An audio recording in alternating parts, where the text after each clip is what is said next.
Hello guys. तो आज का हमारा टॉपिक है क्षतिपूर्ति की संविदा यानी कि कॉन्ट्रैक्ट ऑफ इंडेमनिटी। ये भारतीय संविदा अधिनियम मतलब इंडियन कॉन्ट्रैक्ट एक्ट 1872 की सेक्शन 124 और 125 से रिलेटेड है। सेक्शन 124 क्षतिपूर्ति की संविदा को परिभाषित करता है।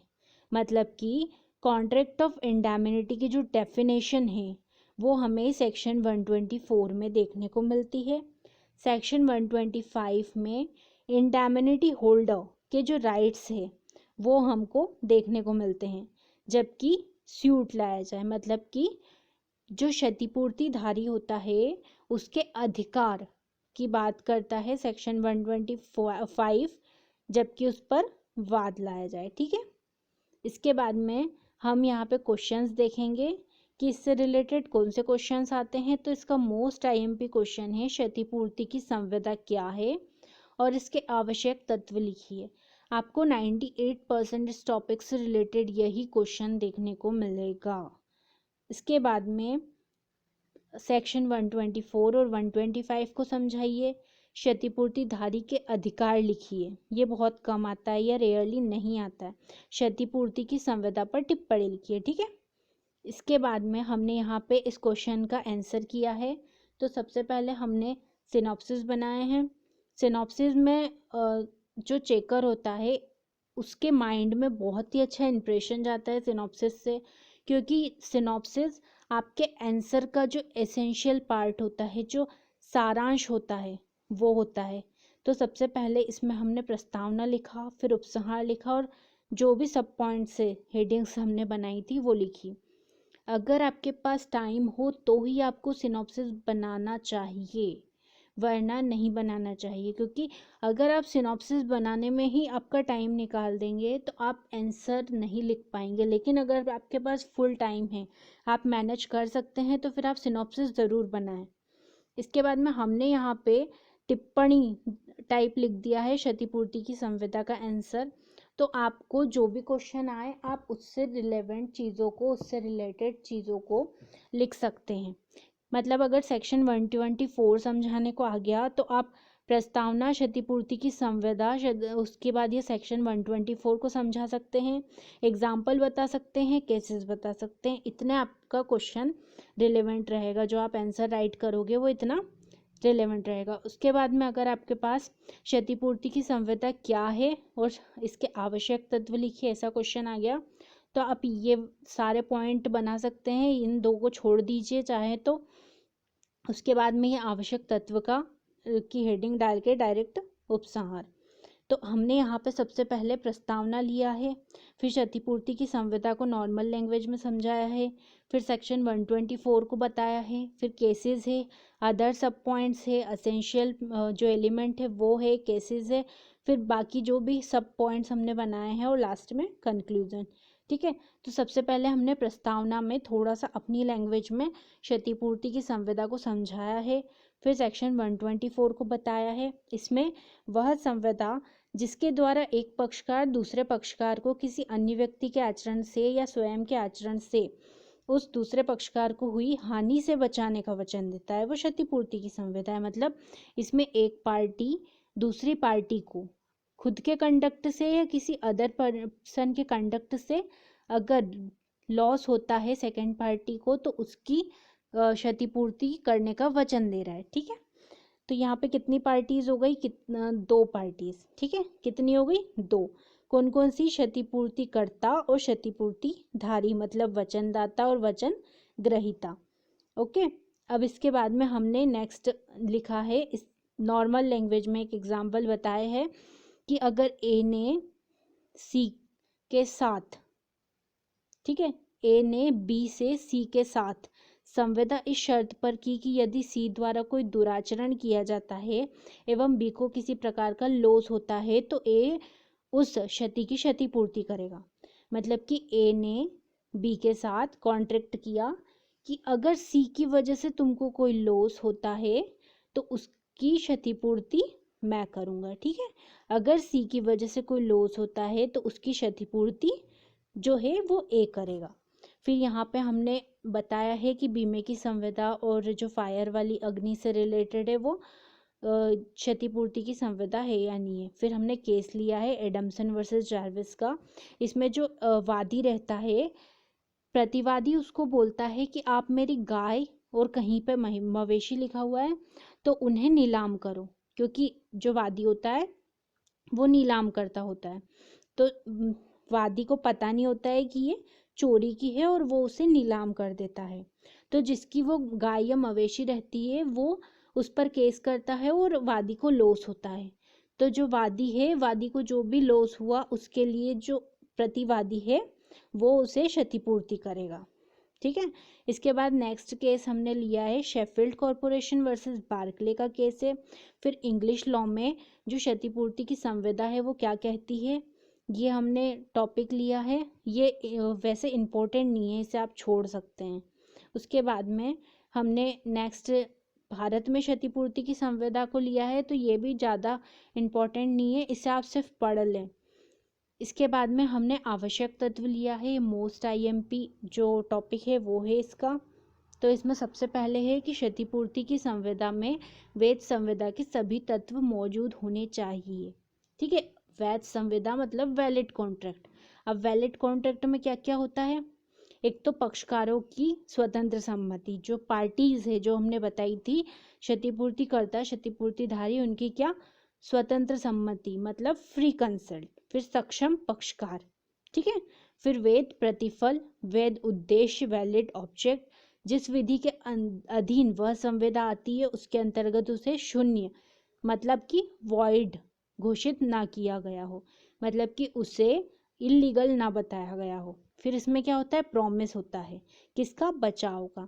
तो इसमें एक पार्टी दूसरी पार्टी को किसी कार्य या स्वयं वचनदाता अथवा किसी अन्य व्यक्ति के आचरण से हुई हानि, किससे, हानि से बचाने का वचन देता है। क्षतिपूर्ति की संविदा में दो पार्टीज होती है, जैसा हमने पहले देखा, क्षतिपूर्तिकर्ता और क्षतिपूर्तिधारी। फिर ये क्या है, एक समाश्रित संविदा है। अब समाश्रित संविदा क्या होती है, वह संविदा जो ऐसी संविदा में समपार्श्विक किसी घटना के घटित होने या न होने पर डिपेंड करती है। मतलब अगर किसी घटना के घटित होने या ना होने पर किसी बात को करने या ना करने की संविदा हो। ठीक है। मतलब मैंने कहा कि आप मेरे माल को 1 जुलाई तक मेरे बताई हुई जगह पर पहुंचा देंगे तो मैं आपको 100 रुपये दूंगी। अगर आपने ये काम कर दिया तो ही दूंगी, मतलब मैंने कंडीशन बना दी कि अगर आपने मेरा काम कर दिया तो ही मैं आपको पैसे दूंगी वरना नहीं दूंगी। तो ये कंडीशन बेस्ड है। समाश्रित संविदा क्या है, कंडीशन बेस्ड है। मतलब अगर आपने काम किया या नहीं किया ये मैंने कंडीशन लगा दी, इन दोनों में से जो भी वो कंडीशन लगा दी, अगर ये फुलफिल हुई तो ही मैं आपके साथ कॉन्ट्रैक्ट करूंगी वरना नहीं करूंगी। फिर इसके बाद में ऐसी संविदाएं समाश्रित संविदाओं पर आधारित होती है, अर्थात भविष्य में घटित होने वाली घटनाओं या संभाव्यता पर आधारित होती है। मतलब हमने वहाँ पे कंडीशन लगा दी थी, अब वो कंडीशन क्या है, फ्यूचर में ही फुलफिल होगी। तो यहाँ पे भविष्य में घटित होने वाली घटनाओं या संभाव्यता पर आधारित होती है। इसके बाद में इस संविदा में क्षतिपूर्तिधारी जो होता है वह वास्तविक क्षतिपूर्ति का हकदार होता है, न कि अनुबंधित क्षति का। मतलब हमने कॉन्ट्रैक्ट किया, अनुबंध किया कि अगर आपको लॉस हुआ तो मैं 100 रुपये दूंगी, लेकिन अगर आपको लॉस 50 रुपये का ही हुआ तो मैं सिर्फ 50 ही दूंगी, 100 नहीं दूंगी। ठीक है। फिर यह संविदा लिखित, मौखिक या व्यवहारिक रूप से की जा सकती है। ठीक है। विवक्षित या अभिव्यक्त मतलब। फिर यह यदि क्षतिपूर्तिकर्ता के आचरण या किसी अन्य व्यक्ति के आचरण से होती है तो ही क्षतिपूर्तिधारी क्षतिपूर्ति का अधिकारी होता है। मतलब हमने डेफिनेशन में देखा था कि अगर लॉस खुद जो प्रॉमिस कर रहा है उसकी वजह से या उसके बताए हुए किसी पर्सन की वजह से होता है तो ही हम जो पार्टी है सेकंड उसको लॉस की क्षतिपूर्ति करेंगे वरना नहीं करेंगे। मतलब अगर सेकंड पार्टी की वजह से ही उसको खुद को लॉस हुआ तो फिर यहाँ पे फर्स्ट पार्टी उसके लिए दायित्वाधीन नहीं रहेगी। ठीक है। फिर क्षतिपूर्तिकर्ता केवल उन्हीं परिस्थितियों में दायी रहेगा जब वचन ग्रहीता को धारा 124 भारतीय संविदा अधिनियम के अनुसार क्षति हुई हो। जो सेक्शन 124 के एसेंशियल एलिमेंट है उसके अकॉर्डिंग अगर कोई क्षति होती है तो ही क्षतिपूर्ति दी जाएगी, वरना नहीं की जाएगी। फिर यहाँ पे हमने 2 केसेस लिखे हैं। उसके बाद में क्षतिपूर्तिधारी के अधिकार। तो क्षतिपूर्तिधारी के जो अधिकार है वो सेक्शन 125 में बताए हैं और हमने यहाँ इसको बहुत ही शॉर्ट में लिखा है। अगर ये ज़्यादा नंबर में क्वेश्चन आ जाता है तो आप इसको बड़ा करके लिख सकते हैं। जो सेक्शन 125 है उसको लिख करके बड़ा कर सकते हैं। फिर क्षतिपूर्तिकर्ता के अधिकार, तो ये नॉर्मली नहीं पूछा जाता है, पर आपको मालूम होना चाहिए कि जो सेक्शन 124, 125 है उसमें क्षतिपूर्तिकर्ता के अधिकारों के बारे में कहीं पे भी नहीं बता रखा है, लेकिन फिर भी जो इंडियन कोर्ट से उसके जो अलग अलग मामले हैं उसमें बताया गया है कि क्षतिपूर्तिकर्ता उन्हीं परिस्थितियों में क्षतिपूर्ति करने के लिए दायी रहेगा जब क्षतिपूर्तिधारी यानी कि वचन ग्रहीता को हानि स्वयं वचन ग्रहीता के आचरण से हुई है। मतलब हमने अभी एसेंशियल एलिमेंट में जो पॉइंट देखा था वही बात यहाँ बोली जा रही है कि अगर खुद प्रॉमिस जिसको दिया जाता है उसकी वजह से लॉस होता है तो यहाँ क्षतिपूर्ति नहीं दी जाएगी, वरना दी जाएगी।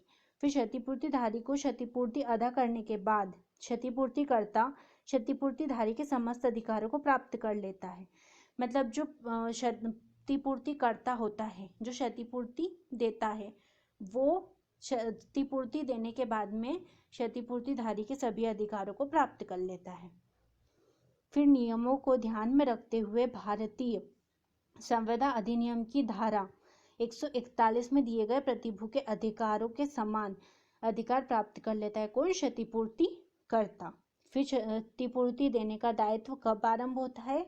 तो ये दायित्व मतलब 124 और 125 सेक्शन में इसके बारे में कहीं पे बता नहीं रखा है, लेकिन फिर भी क्षतिपूर्ति देने का दायित्व आरंभ होना इसमें बताया नहीं है। लेकिन बम्बई, कलकत्ता, मद्रास, इलाहाबाद और पटना जैसे उच्च न्यायालयों ने अनिर्वाचित इंग्लिश लॉ, आंग्ल विधि मतलब इंग्लिश लॉ में प्रचलित नियमों का अनुसरण करते हुए मत व्यक्त किया कि जो ही क्षतिपूर्ति का दायित्व स्पष्ट और निश्चित हो, क्या हो? स्पष्ट और निश्चित, वचन ग्रहीता वचनदाता से क्षतिपूर्ति की मांग कर सकता है।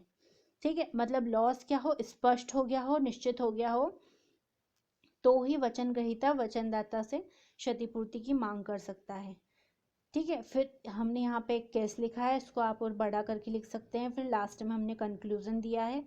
तो हमने यहाँ पे जो क्वेश्चन लिखा वो आई होप आपको समझ में आया होगा। और यहाँ पे हमने एक टिप्पणी का आंसर जैसे लिखा है ज़्यादा 10-20 नंबर के क्वेश्चन के लिए, लेकिन अगर आपको 2-3 एक आध नंबर के लिए अगर कोई सा क्वेश्चन आ जाता है तो आप उसी अकॉर्डिंग उस आंसर को लिखें। अगर सेक्शन 124 को नॉर्मली 3 नंबर में बताने का बोला गया है, प्रस्तावना लिख दीजिए, नॉर्मल लैंग्वेज में 1-2 लाइन में समझा दीजिए, फिर सेक्शन 124 को आप अच्छे से समझा दीजिए और केसेस ज़रूर लिखिए, फिर लास्ट में कंक्लूजन। इतना आपके क्वेश्चन के लिए सफिशिएंट होगा।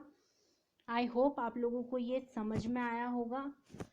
और मेरे चैनल अगर समझ में आया हो तो लाइक करें और मेरे चैनल को सब्सक्राइब करें। Thank you.